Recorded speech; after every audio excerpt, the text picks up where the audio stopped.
I thought I knew my wife. 10 years of marriage, countless memories, and a bond one believed was unbreakable. But one night while cleaning our shared office, I found a folder on her laptop labeled Do Not Access. Curiosity got the better of me, and within seconds, my world shattered. Inside were secrets so dark, so calculated they made my blood run cold, and ignited a fire in me I never knew existed. What I discovered changed everything. And what I did next? Well, that's a story you won't forget. The night felt ordinary though. Now I see how deceptive that sense of normality was. The house I had worked tirelessly to build, a 3-bedroom sanctuary tucked in a quiet neighborhood, was warm, welcoming, and alive with the faint hum of domestic bliss. Our living room had soft cream walls, adorned with photos from vacations, anniversaries, and birthdays. Each picture told a story, each frame an illusion. Claire, my wife of 10 years, sat on the couch, sipping wine as she laughed at her favorite sitcom. I'd always loved her laugh, so genuine, so full of life. It's ironic how that same sound now feels like a knife twisting in my gut. I leaned over my laptop, finishing up some late-night work emails. She glanced my way with a smile that seemed reassuring, but there was something off. I couldn't put my finger on it. Then a lingering glance at her phone, the way her thumb danced nervously across the screen. Everything okay? I asked casually, not looking up. Of course, she replied with ease. Why wouldn't it be? It wasn't the words, it was the tone, light, unbothered, and carefully composed. A part of me, the part that trusted her without question, dismissed the thought. But the other part, the part now writing this story, caught the subtle crack beneath her perfect facade. It was just a week later when I stumbled upon it, a digital Pandora's box that would dismantle my life in mere moments. Claire was out shopping, and I decided to tidy up our shared home office. Her laptop sat on the desk, its sleek silver lid slightly ajar. She often left it there, and I'd never felt the need to pry. Trust was a cornerstone of our marriage, or so I thought. But then I noticed something odd. Her laptop had been left unlocked. A small detail yet out of character, for someone as meticulous as Claire. Curiosity, innocent at first, led me to open the screen. Her desktop was clean, except for one folder tucked in the corner. Do not access. My pulse quickened. Claire wasn't the type to name anything so provocatively, and the very label begged to be disobeyed. My finger hovered over the trackpad, a silent war raging in my mind. Was this a test or a message? Finally, I clicked the folder opened to reveal subfolders. Each labeled with cryptic names: Paris, Summer Nights, Michael. Michael. My heart raced. Michael was a colleague of hers, someone she'd mentioned a handful of times in passing, but never with much emphasis. I clicked the folder. Inside were photos, messages, and videos that made my stomach lurch.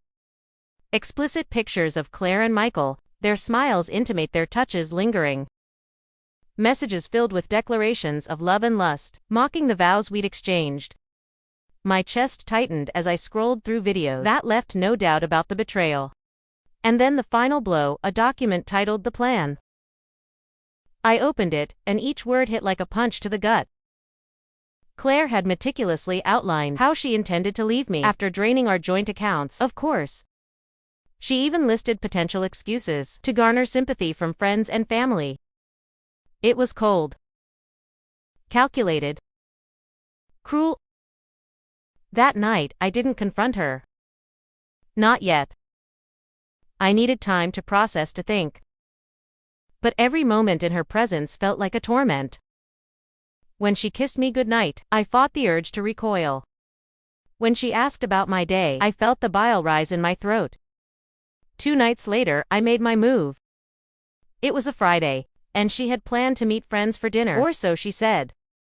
I tracked her phone earlier that day, and knew she wasn't meeting friends, but Michael. My hands trembled as I set up a small, recording device in the living room. I needed proof, concrete, undeniable proof. When she returned, her lipstick smudged and her excuses thin, I finally snapped. Who is he?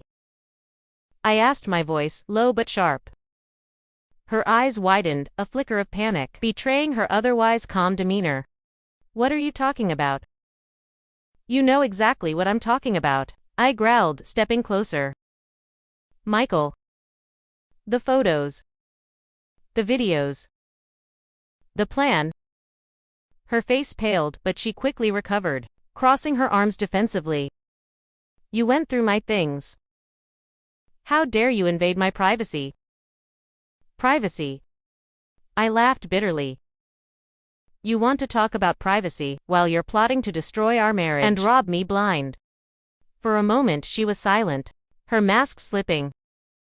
Then she sneered. Maybe if you'd been more of a man, I wouldn't have needed Michael. The words hit like a slap. My vision blurred with rage and heartbreak. You're a liar. A manipulative, cheating liar. She didn't deny it. Instead, she smirked. And what are you going to do about it? Claire's smugness fueled my resolve. Over the next week, I planned meticulously, just as she had. If she wanted war, I would give her one she'd never forget. The first step was financial. I quietly moved the bulk of our savings into a private account. Next, I gathered every piece of evidence, her messages, photos, and videos, and compiled them into an easily accessible folder. I even printed hard copies just in case. Then came the social fallout. I hosted a small dinner party, inviting close friends and family. Claire, oblivious to my intentions, played the part of the loving wife perfectly, laughing and mingling with our guests. But when dessert was served, I stood to make a toast to my wife. I began raising my glass. The woman who has shown me the true meaning of betrayal. The room fell silent. Claire's smile faltered as I continued, detailing her affair with Michael in vivid detail. Gasps filled the room as I pulled out printed photos, tossing them onto the table for everyone to see. You plan to leave me, I said, my voice shaking with emotion. But not before destroying everything we built together. Claire's face turned crimson, her composure crumbling. How could you? How could I snapped. How could you? She fled the room in tears, but I wasn't finished. I sent the evidence to her employer, ensuring Michael's involvement was exposed as well.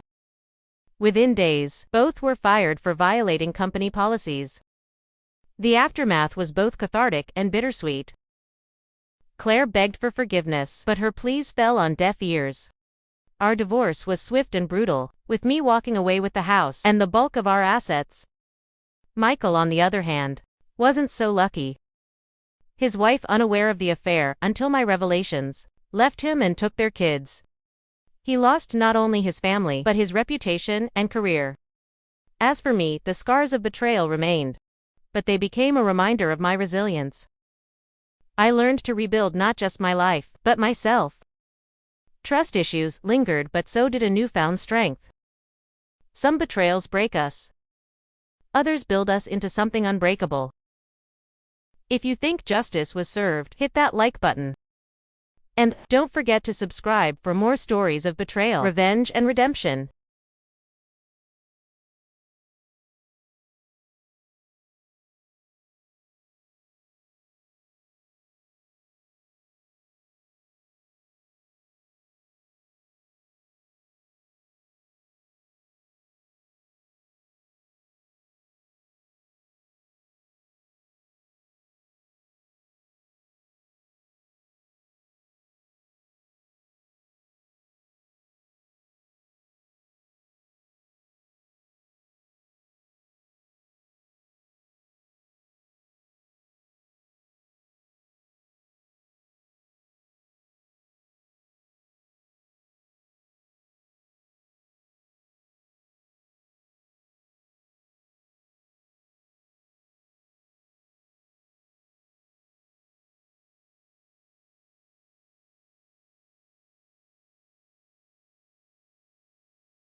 meeting her gaze with cold indifference.